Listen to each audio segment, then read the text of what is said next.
অনেক আশা নিয়ে বাংলাদেশের মানুষ একটি পরিবর্তনের জন্য এই শহীদ হয়েছিলেন 2000-এর মতো লোক।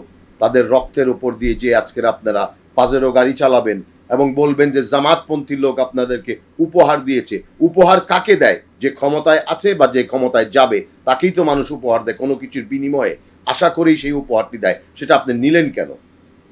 সদুত্তর নাই। এনসিপির একজন যুগ্ম আহ্বায়ক সারওয়ার তুষার, যেই রাজনীতিবিদরা মনে করেন যে এই সরকার নির্বাচিত নয়, তারা নাকি ভারতের প্রেসক্রিপশনে চলে। বাবা, তুমি রাজনীতিবিদ হলা কুয়েত থেকে, আমি সেটাই তো জানি না। আগে রাজনীতিটা শেখো। আগ্রাসন বিরোধী, স্বৈরাচার বিরোধী আন্দোলনের 16টি বছর যে অন্যায়, জেল জুলুম, হামলা মামলার শিকার হয়েছি, এদের মুখে যদি এই সমস্ত কথা শুনতে হয়, আজকে আমাদেরকে শুনতে হচ্ছে। বিরাজনীতিকরণের একটি চেষ্টা করা হচ্ছে বাংলাদেশে। একজন উপদেষ্টা বলছেন, কে বলেছে ওনারা অনির্বাচিত সরকার? তারা তো নির্বাচিত সরকার। পাগলের প্রলাপ বলে যাচ্ছেন। আপনি একজন রাজনীতিক হিসেবে দেশের চলমান পরিস্থিতিকে কিভাবে দেখছেন? ধন্যবাদ আপনাকে, চেঞ্জ টিভির কলাকুশলী যারা আছেন সবাইকে, এবং আজকের এই পর্বটি যারা দেখবেন তাদের সকলকে আমার দর্শক শ্রোতাদেরকে আসসালামু আলাইকুম। চলমান রাজনৈতিক পরিস্থিতি, আমরা সবাই জানি যে 5 আগস্টের পরে একটি বেশ টালমাটাল অবস্থায় বাংলাদেশে একটি অন্তর্বর্তীকালীন সরকার ক্ষমতায় গ্রহণ করেছে, with the reference of supreme court, যে এই অবস্থায় কারা ক্ষমতা গ্রহণ করবে সেই রেফারেন্সের মাধ্যমেই তারা সংবিধানের 106 অনুচ্ছেদের মাধ্যমে তারা ক্ষমতায় আছে। একটি ভাগ্যবান সরকার আমি বলবো। কেন বলছি? আপনারা দেখেন যে গণ অভ্যুত্থানের মাধ্যমে আমরা স্বৈরাচার শেখ হাসিনার পতন ঘটিয়েছি। তাকে দেশ থেকে পালিয়ে যেতে হয়েছে, বাধ্য হয়েছেন। তারপরে দলমত নির্বিশেষে সকলের সমর্থন পেয়েছেন। জাতীয় ঐক্য সৃষ্টি হয়েছে এই সরকারের পেছনে। 91 সালেও কিন্তু গণ অভ্যুত্থানের মাধ্যমে এরশাদ সরকারের পতন হয়েছিল। সেখানে আওয়ামী লীগ, বিএনপি একসাথে আন্দোলন করেছিল। কিন্তু সংসদ নির্বাচনের মাধ্যমে, জনগণের ভোটের মাধ্যমে যখন বেগম খালেদা জিয়া প্রধানমন্ত্রী হলেন, বিএনপি ক্ষমতায় আসীন হলেন, ঠিক সেই দিন শেখ হাসিনা বলেছিলেন একদিনের জন্য এই সরকারকে তিনি শান্তিতে থাকতে দেবেন না। কিন্তু আজকের প্রেক্ষাপটটা দেখেন কতটুকু ভিন্ন প্রেক্ষাপট। সকলের সমর্থন নিয়ে, নিঃশর্ত সমর্থন নিয়ে, একটি ম্যান্ডেট নিয়ে আমি মনে করি, বাট অনির্বাচিত একটি সরকার ইন্টারিম অন্তর্বর্তীকালীন সময়ের জন্য ক্ষমতায় আছে। মুখ্য উদ্দেশ্যই তাদের হওয়া উচিত ছিল বাংলাদেশকে গণতন্ত্রের পথে উত্তরণের জন্য যা যা করণীয় সেটা করে একটি নির্বাচনের মাধ্যমে ক্ষমতা থেকে বিদায় নেওয়ার জন্য। কিন্তু দেখেন, ব্যক্তিগত স্বার্থের জায়গায় যখন আমরা চলে যাচ্ছি, এই সরকারের সময় অনেকে উপদেষ্টা হয়েছেন, অনেকে সাংবাদিক থেকে সচিব হয়েছেন, সিনিয়র সচিব হয়েছেন, অনেকেরই ব্যক্তিগত লাভের জায়গাগুলো, পোর্টফোলিওগুলো ওনারা সমৃদ্ধ করেছেন। এখন আমরা 8 থেকে 9 মাস হয়ে গেল সরকার ক্ষমতায় আছে, দৃশ্যমান কোনো উন্নতি কিন্তু দেখতে পাচ্ছি না, দৃশ্যমান কোনো সংস্কার আমরা দেখতে পাচ্ছি না। বরঞ্চ নির্বাচনটাকে পেছানোর একটি সূক্ষ্ম ষড়যন্ত্র, প্রোপাগান্ডা হচ্ছে। সংস্কার এবং নির্বাচনকে মুখোমুখি দাঁড় করিয়ে দেওয়া হয়েছে।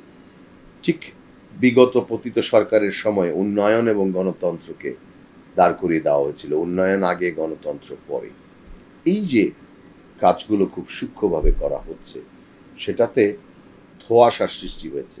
আপনি যদি দেখেন, প্রধানমন্ত্রীর প্রেস সচিব কয়েকদিন আগে মনে একটি ফেসবুকে স্ট্যাটাস দিয়েছেন, সেখানে তিনি নির্বাচন যথাসময়ে হবে বলেছেন, কিন্তু তার ছবিগুলো কিন্তু ভিন্ন ইঙ্গিত দিচ্ছে। একজন মোনাজাত করছেন ইউনূস সরকারকে 5 বছর ক্ষমতায় রাখার জন্য। বেশ কিছু মানুষ বলছেন যে এই সরকারকে আরো 5 বছর থাকার জন্য।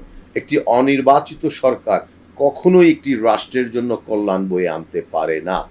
সেখানে বিনিয়োগের স্থিতিশীলতা আসবে, পররাষ্ট্র সচিব বলেছেন। আইন শৃঙ্খলার উন্নতি হবে না, স্টেবিলিটি, রাজনৈতিক স্থিতিশীলতা না আসলে বিভিন্ন দেশের সাথে দ্বিপাক্ষিক সম্পর্কগুলো, চুক্তিগুলো এগিয়ে নেওয়া যাওয়া সম্ভব হবে না। সেই জায়গা থেকে আমরা যারা যুগপৎ আন্দোলনে ছিলাম, আমরা কিন্তু বারবার একটি দাবি জানিয়ে আসছি, নির্বাচনের একটি সুষ্ঠু রোড ম্যাপ ঘোষণা করার জন্য, বাংলাদেশকে একটি নির্বাচনী ট্রেনে উঠিয়ে দেওয়ার জন্য। সেই জায়গা থেকে তারা বিভিন্ন সময়ে বিভিন্ন কথা বলছেন। একজন উপদেষ্টা বলছেন, কে বলেছে ওনারা অনির্বাচিত সরকার, তারা তো নির্বাচিত সরকার, পাগলের প্রলাপ বলে যাচ্ছেন। এনসিপির একজন যুগ্ম আহ্বায়ক সারওয়ার তুষার, যেই রাজনীতিবিদরা মনে করেন যে এই সরকার নির্বাচিত নয়, তারা নাকি ভারতের প্রেসক্রিপশনে চলেন। বাবা, তুমি রাজনীতিবিদ হলা কুবের থেকে, আমি সেটাই তো জানি না। আগে রাজনীতিতে শেখো। আগ্রাসন বিরোধী, স্বৈরাচার বিরোধী আন্দোলনের 16টি বছর যে অন্যায়, জেল জুলুম, হামলা মামলার শিকার হয়েছি, এদের মুখে যদি এই সমস্ত কথা শুনতে হয়, আজকে আমাদেরকে শুনতে হচ্ছে। বিরাজনীতিকরণের একটি চেষ্টা করা হচ্ছে বাংলাদেশে। এই জায়গা থেকে উত্তরণের জন্য আমি আরেকটি কথা বলিনি, যে আমরা ইউনূস সরকারের প্রতি আস্থা রেখেছিলাম, আস্থা রাখতে চাই এবং আস্থা রাখবো। ওনার কথাটাকে আমরা মূল্য দিতে চাই, বিশ্বাস করতে চাই। উনি প্রথমে বলেছিলেন ডিসেম্বরের মধ্যে নির্বাচন হবে, সেটা 2 থেকে 3 মিনিটের মধ্যে স্ক্রোল থেকে সেটা ডিসেম্বর থেকে জুন হয়ে গেল। চায়না যাওয়ার সময় উনি আবার বলে গেলেন জুন পর্যন্ত। তো বাংলাদেশে 96 সাল বাদ দিলে এই 54 বছরের ইতিহাসে জুন মাসে কোনো নির্বাচন হয়নি। বাস্তবতা সেটাকে অ্যালাউ করে না। আপনি যদি দেখেন, জানুয়ারির পরে আপনি রোজার একটা প্রিপারেশন নেবেন, কোনো দলই চাইবে না নির্বাচনমুখী হয়ে যেতে, এবং রোজার মধ্যে কেউ ক্ষমতার পালাবদল, ক্ষমতা গ্রহণ করার একটি ব্যাপার থাকবে, দ্রব্যমূল্য নিয়ন্ত্রণের একটি ব্যাপার থাকবে, সেই কাজগুলো কেউ করতে চাইবে না। এরপরে 2 মাস 10 দিন পরেই ঈদুল আজহা, বাংলাদেশের ধান কাটার মৌসুম চলে আসবে, ঝড় বৃষ্টি বাদল, তীব্র তাপদাহ থাকবে। সেই জায়গা থেকে জুন মাসটা আইডিয়াল টাইম না ফর এন ইলেকশন। আমরা মনে করি মৌলিক যে সংস্কারগুলো আছে ঐক্যমতের ভিত্তিতে সকল দলের, সেই সংস্কারগুলো 2 থেকে 3 মাসের মধ্যে করে ফেলা সম্ভব। বাকি যে বিষয়গুলো রাষ্ট্রের সংস্কারের জন্য সকলে মিলে ঐক্যমত হব আমরা, সেই ব্যাপারে একটি ন্যাশনাল চার্টার বা জাতীয় সনদ আমরা সই করতে পারি, এবং সেখানে জনগণের নির্বাচিত সরকার পরবর্তীতে সেই সংস্কারগুলো করতে বাধ্য থাকবে। সেটা করে অতি শীঘ্রই সরকারের উচিত একটি নির্বাচনের রোড ম্যাপ ঘোষণা করা, জনগণকে আশ্বস্ত করা এবং সকল রাজনৈতিক দল সহ সকলকে আশ্বস্ত করা, যার ফলে দেশ একটা স্থিতিশীলতার দিকে এগিয়ে যাবে। এই কাজটি করা এই মুহূর্তে জরুরি হয়ে গেছে। এই যে প্রোপাগান্ডাগুলো চালাচ্ছে, বিভিন্ন কথা, ফেসবুক রাজনীতি হয়ে যাচ্ছে, তৃণমূলের জনগণের ভাবনাটাকে আপনি গুরুত্ব দিচ্ছেন না। আমি আপনাকে একটি ছোট্ট উদাহরণ দেই বা একটি কথা বলি, যেটা হলো যে ম্যানুফ্যাকচারিং কনসেন্ট, নম চোম্যাস্কি অ্যান্ড এডওয়ার্ড এস হারম্যানের একটি বই আছে। সেখানে গণমাধ্যম কিভাবে একটি সরকারের পক্ষে কাজ করে এটা বলতে অনেকক্ষণ সময় লেগে যাবে। বলা হয়েছে আওয়ামী লীগের সময় তারা যে কাজটি করেছিল, একটি ভীতির রাজনীতি করার চেষ্টা করেছিল, গণমাধ্যমের মাধ্যমে বিভিন্নভাবে প্রচার করেছে আওয়ামী লীগ না থাকলে বাংলাদেশ একটি ইসলামী জঙ্গি রাষ্ট্রে পরিণত হবে। এই যে একটি কথা মানুষের মধ্যে মানুষকে বিশ্বাস করাতে বাধ্য করা হচ্ছিল, ঠিক তেমনি আজকে নির্বাচনকে পাশ কাটিয়ে সংস্কার এবং অন্যান্য ইস্যুগুলোকে প্রাধান্য দিয়ে খবর প্রকাশ করা হচ্ছে, বাধ্য করা হচ্ছে। একই কায়দায় স্বৈরাচারের যে পন্থাগুলো ছিল সেগুলোই তারা অবলম্বন করছেন। নির্বাচন কে চায় না? স্বৈরাচার নির্বাচন চায় না। জনগণের ওপর যাদের আস্থা নাই তারা নির্বাচন চায় না। আমরা তো বলিনি যে নির্বাচনের মাধ্যমে আমাকেই ক্ষমতায় আসতে হবে, আমরা তো বলিনি যে এই জোটকে ক্ষমতায় আসতে হবে। ছেড়ে দেন না সেই দায়িত্বটা জনগণের উপরে। জনগণ যদি আজকে একটি চাঁদাবাজ দখলবাজকেও তাদের নেতৃত্ব দেওয়ার জন্য মনে করে, সেটা তো জনগণের উপরে ছেড়ে দিতে হবে। Who are you to say that? আজকে বলা হচ্ছে বড় দল বিএনপির সবাই চাঁদাবাজি করছে, দখলবাজি করছে।